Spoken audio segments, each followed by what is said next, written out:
The Cosen SH460M is a semi-automatic mitering horizontal pivot bandsaw, which has a round capacity of 10 inches and a rectangular capacity of 9 inches high and 18.1 inches wide. The blade speed is easily adjustable to 4 speeds using the variable stepless pulley drive.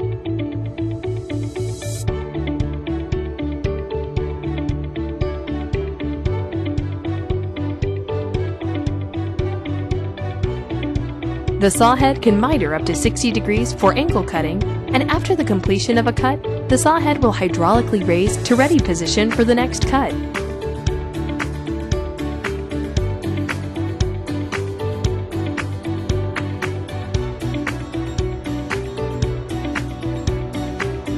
With the footprint of the automatic version being the same as the manual, 55 inches long by 74.8 inches wide, this saw is perfect for fabrication shops as well as tool room applications.